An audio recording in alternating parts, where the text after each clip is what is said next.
یعنی ان کے جو پرومیننٹ لوگ ہیں پی ٹی آئی کے، لاہور کے ہوں یا پنجاب کے ہوں، کہیں پر کسی طور پر ان کی کوئی ایکٹیویٹی نہیں ہے. اور آج لاہور کے اندر بھی آپ دیکھ رہے ہیں الحمدللہ سکون ہے، لوگ جو ہے وہ ناشتہ کر رہے ہیں، لوگ جو ہے وہ چھٹی منا رہے ہیں، اور کوئی بھی افراتفری کا جو ہے وہ عالم موجود نہیں ہے. صرف اور صرف یہ تماشا لگائیں گے وہ دہشت گرد جو کے پی کے کی سرحد عبور کریں گے، اور وہ جو ہے وہ جب پنجاب کی حدود میں آئیں گے تو وہاں پر یہ فساد کرنے کی اور جو ہے وہ تماشا کرنے کی کوشش کریں گے.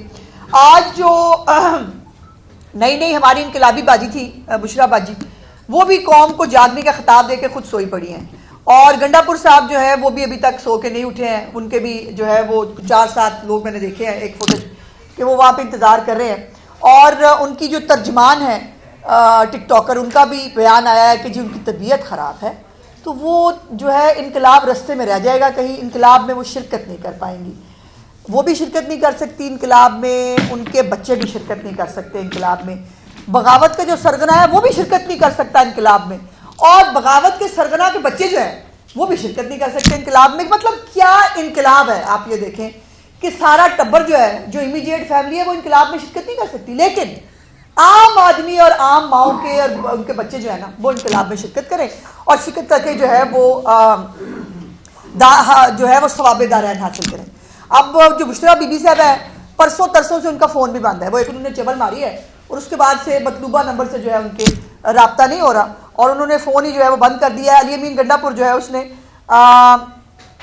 اعلان کیا تھا کہ جی وہ ثوابی سے نکلیں گے. ابھی میں نے دیکھا تھوڑی دیر پہلے شاید ڈیرہ اسماعیل خان، ابھی تک ان کو یہ نہیں پتا وہ نکلیں گے کہاں سے. تو نکلنے کے بعد انہوں نے ٹاپو ٹاپ واپس بھی پہنچنا ہوتا ہے، آپ کو پتہ ہے. جلدی ٹائم ٹائم آئیں گے تو واپس بھی جلدی گھر چلے جائیں گے. بٹ مطلب دیکھتے ہیں کیا ہوتا ہے. اب جو بشرا بی بی صاحبہ نے فرمایا تھا، جو انہوں نے ایک جھوٹ گھڑا، جس کے اوپر انہوں نے پاکستان کو اور پاکستان کے عوام کو شرمندہ کرنے کی ایک ناکام کوشش کی کہ مسلم امہ کے ہمارے ایک بڑے دوست ملک کو جن گھٹیا باتوں کے اوپر انہوں نے جو ہے وہ ان کو بلیم کرنے کی کوشش کی. میں ان سے 2-3 سوالات ہیں جو میرے کل رہ گئے تھے پوچھنے والے. پہلا سوال یہ ہے کہ بشرا بی بی مت کر کے یہ بتا دے کہ اللہ کے گھر میں پی ٹی آئی کے جھنڈے اور سیاسی نعرہ بازی کروانے کا حکم کس نے دیا تھا، اور اس کے بعد ان لوگوں کو اپریشیٹ کرنا، ان لوگوں کو جو ہے وہ لوگوں کے جو ہے وہ قریب جا کر ان کے منہ کے اوپر جا کر نعرے لگانا، مسجد نبوی کا جو ہے احترام خراب کرنا. یہ کون سی شریعت میں لکھا ہوا ہے؟ مسجد نبوی کے بارے میں شریعت کیا ہے، اس کے بارے میں احکامات کیا ہے، یہ بشرا بی بی کو میں بتاؤں یا ان کو خود پتہ ہونے چاہیے؟ وہ شریعت کرتی ہیں جو شریعت میں لکھی کوئی نہیں گئی، لیکن جو شریعت میں لکھا گیا ہے وہ موصوفہ کو معلوم نہیں ہے. اور جو دیندار بنتی ہیں بہت، ان کو جو ہے وہ ان سوالات کے جوابات دینے پڑیں گے. یہ تکلیف یہ ہے کہ سرمایہ کاری کیوں آ رہی ہے جو ہے وہ پاکستان کے اندر، اور جو یہ ایک فائنل کال جہاد مارچ، پتہ نہیں کون سا مارچ جو ہے، اس میں وہ دیندار ماں نہ خود شامل ہو رہی ہے، نہ ان کا شوہر شامل ہو رہا ہے، نہ ان کے سابقہ اور موجودہ کوئی بچے شامل ہو رہے ہیں. تو یہ کون سی دینداری ہے جس کے اندر؟ اور میں یقین مانے جب سے یہ کال آئی ہے میں روز انتظار کرتی رہی کہ کہیں کوئی خبر آ جائے کہ قاسم اور سلمان نے پاکستان کی ٹکٹ کٹا لی ہے، اور وہ اپنی بہن ٹیرین کے ساتھ جو ہے اپنے والد صاحب کو اڈیالہ جیل سے چھڑوانے کے لیے آخری کال میں شامل ہونے کے لیے پاکستان آ رہے ہیں. آنکھیں ترس گئی میری، وہ نہیں دیکھ سکی میں یہ ایسا کوئی بھی کام. اور اپنے بچے جو ہیں وہ سیاسی سرگرمیوں سے دور رہیں گے، ٹھیک ہے، لیکن جو دوسروں کے بچے ہیں، اور خاص طور پر ہاں وہ سرکاری ملازمین بھی، آپ کو یاد ہوگا کچھ دن پہلے ٹیچرز نے احتجاج کیا تھا، وہاں پہ جا کے احتجاج کو ختم کراتے ہوئے کیا کہا تھا وزیر موصوف نے ان کے کے پی کے انہوں نے کہا دیکھیں اگر آپ ہمارے ساتھ احتجاج میں شامل ہو جائیں نا پھر آپ کے مسائل کا حل نکل سکتا ہے. تو یہ ہے وہ پنچ لائن جس کو ہم نہیں کہہ رہے، حالات اور واقعات ثابت کرتے ہیں کہ یہ سرکاری ملازمین کو لے کے آتے. اور by the way establishment division نے کل رات کو بھی ایک لیٹر لکھا ہے، اور جس کے اندر انہوں نے بتایا ہے کہ جو بھی سرکاری ملازم اس حوالے سے کسی بھی سیاسی سرگرمی میں حصہ لے گا، اس کی تقرریاں، اس کی تبادلے، ان کی جو پوسٹنگز ہیں، ان کی جو ترقی ہوتی ہے، اس کے اوپر جو ہے وہ پرابلم ہوگا.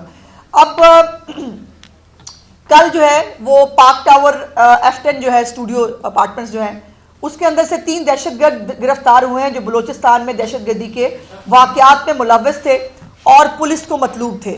اور وہ جہادی آج کے فتنہ مارچ میں شرکت کرنے کے لیے تشریف لائے ہوئے تھے. اب وہ کس کے مہمان ہیں مجھے آپ کو بتانے کی ضرورت نہیں ہونی چاہیے. اور وہ جو تھا نا کہ ہم نے اتنے لوگ پہلے پہنچا دیے ہیں اسلام آباد، یہ اس کا حصہ ہے. اسی لیے جو ہے وہ اسلام آباد کے اندر باقاعدہ طور پر سرچ جو ہے وہ کیے گئے، ریسٹ ہاؤسز کو دیکھا گیا، اور وہاں سے باقاعدہ مطلوب دہشت گرد جو ہے وہ گرفتار ہو رہے ہیں جو اس فساد پروگرام کے اندر حصہ لینے کے لیے آئے ہیں. اور اب جو نئی خبر آئی ہے کہ عمران نو سب چھڑ کے بھاگ گئے ہیں. وہ پہلے ورک فرام ہوم ہو رہا تھا، آج بھی ادھے ورک فرام ہوم کریں گے، ادھے کو سنا ہے کہ ورک فرام سٹی کریں گے. آج لاہور اور پنجاب کے جو اراکین ہیں وہ سلمان اکرم راجہ صاحب کے احتجاج میں جو ہے وہ لیڈ کرتے ہوئے وہ آج لاہور کے اندر نکلیں گے. سلمان اکرم راجہ صاحب نے، اگر آپ کو یاد ہو، جنرل سیکرٹری ہیں، انہوں نے تو 4 دن پہلے کہا یہ تھا جاگتے رہنا تو میرے تیرے رہنا. یاد ہے نا آپ کو؟ ان کا ایک ویڈیو بیان بھی آ گیا تھا، پتہ نہیں میرے ساتھ کیا ہونے والا ہے، پتہ نہیں کیا ہو جائے گا. تو پہلے بھی کبھی نہیں نکلے تھے، انہوں نے آج بھی نکلنا تھا. تو اب انہوں نے جو ہے وہ بھائی جان ایسے نہ کریں نا. آپ کو اسلام آباد جانا ہے، آپ نے جا کر اڈیالہ کی جیل کے جو ہے وہ پھاٹک کھلانے ہیں. اور ظالموں، کتنے ظالم ہیں یہ لاہور اور پنجاب کے لوگ جو ہے، ان کے 1000 بندہ بھی نہیں نکلتا آپ لوگوں سے. ارے 1000 بندہ ہی نکال لو. میں مطلب کہیں تو کہوں کہ یار یہ پولیٹیکل پارٹی ہے، ان کے ساتھ 4 لوگ کھڑے ہیں. نہیں نکلیں گے پنجاب کے لوگ، نہیں نکلیں گے لاہور کے لوگ، بیکاز وہ فتنہ فساد کی پالیٹکس میں شامل نہیں ہونا چاہتے. وہ پنجاب کی جو کارکردگی ہے، جو مہنگائی میں کمی ہے، جو وزیر اعلیٰ ان کے جو صحت کے مسائل ہوں، ان کی تعلیم کے ایشوز ہوں، ان کے لیے ہر ایک جو ہے وہ جگہ پر ان کے لیے جو ہے فیسیلیٹیٹ کر رہی ہیں. تو لوگ نہیں نکلیں گے. 1000 بندہ بھی نہیں نکلے گا. نکلیں گی چند ٹولیاں بھی، آپ دیکھیں گے تھوڑی دیر تک اگر سو کے اٹھ گئے تو جو ہے وہ چند ٹولیاں نکلیں گی، 4 ادھر سے نکلیں گے، 5 ادھر سے نکلیں گے، پھر گلیوں میں بھاگ جائیں گے. ایسے نہیں ہوتا احتجاج بھائی. انقلاب کھڑے رہنا پڑتا ہے سڑک پہ، اور انقلاب کو فیس کرنا پڑتا ہے. پچتے نہیں ہیں انقلاب کو دیکھ کے. یہ تو پولیس کی جو ہے وہ وین دور سے لائٹ نظر آئے، آواز نظر آئی، وہاں سے بھاگ جاتے ہیں. ایسے نہیں ہوتا بھائی، ایسے انقلاب نہ لائیں، غلط بات ہے. اور آپ کے وہ لیڈر نے اتنی بڑی کال دی ہے، وہ اندر بیٹھا آپ کا انتظار کر رہا ہے، آپ مطلب ایسے کر رہے ہیں. سو یہ آدھے آج بھی ورک فرام ہوم کریں گے، اور آدھے جو ہے ورک فرام سٹی کریں گے، چھوٹی چھوٹی ٹولیوں سے گلیوں کے اندر. اور وہ انشاءاللہ تعالی ہم آپ کو بتاتے رہیں گے. میں ہوں نا بتانے کے لیے، میں آپ کو بتاؤں گی کہ ماشاءاللہ کتنے جنگجو طیارے جو ہیں وہ کتنے نکلے اور جو ہے وہ کہاں تک پہنچی. آج انہوں نے بتی چوک لاہور میں جو ہے وہ اکٹھے ہونے کا پروگرام بنایا ہے، تو ضرور تشریف لائیے گا. ہم بھی انتظار کر رہے ہیں آپ کا. اب یہ نہ ہو کہ بتی چوک بھی آپ کال دے کے آپ بھاگ جائیں اور ہم پیچھے سے آپ کو ڈیکھتے رہ گئے کہ بھائی کہاں رہ گئے. تو پورے پنجاب میں کہیں پر بھی آپ کو یاد ہے ان کا ایک طریقہ ہوتا تھا، 1 رات پہلے تیاریاں شروع ہو جاتی تھی، اور وہ یہاں اکٹھے وہاں اکٹھے گانے لگائے ہوئے ہیں، ناچ رہے ہیں. خیر ناچ بھی کسی بھی وقت لیتے ہیں. یہ ویسے موقع ناچنے کا میرا خیال نہیں ہے، کیونکہ جیل میں ہے نا لیڈر، اور لیڈر کو باہر نکالنا ہے، لیکن وہ کبھی بھی کر سکتے ہیں. تو وہ چلے ناچتے نہیں، کم از کم اکٹھے ہی ہو جاتے ہیں. وہ لبرٹی چوک اپنا یاد ہے نا آپ کو؟ ایسے بات کے ہم یوں کر کے لبرٹی چوک پہ اکٹھے ہوتے ہیں. لبرٹی چوک بھی کل کوئی نہیں نکلا، مزہ ہی نہیں آیا، نظر ہی نہیں آیا کوئی. اور کسی گلی محلے کے اندر آپ سب لوگ جو ہے وہ لاہور کے لوکلز ہیں، کسی ایک گلی محلے کے اندر آپ نے کسی ایک کو بھی جو ہے وہ باہر نکلے ہوئے دیکھا ہو تو مجھے بتائیں. اب آخری بات جو ہے وہ یہ ہے کہ نیکٹا کی ایک تھریٹ الرٹ آئی ہے فرام کے پی. خود کے پی کی طرف سے جو ہے وہ تھریٹ الرٹ آیا ہے کہ جس کے اندر انہوں نے یہ کہا ہے کہ کچھ خوارجی، اور جو اس وقت پہلے ہی کے پی کے کی حالت ہے جس کے اوپر کل بھی میں نے گزارش کی تھی، اور تمام تر شرم دلانے کے باوجود بھی علی امین گنڈا پور پھر بھی نہ کرن گیا نہ پارا چنار گیا. اور اس تھریٹ الرٹ کے اندر بھی کہا گیا ہے کہ دہشت گرد جو ہے کوئی نہ کوئی، اللہ نہ کرے کو انفارچونیٹ جو ہے وہ اٹیمپٹ کر سکتے ہیں. اس لیے جو ہماری سیکیورٹی کی جو تیاریاں ہیں وہ بھی ہمیں زیادہ کرنی پڑیں گی.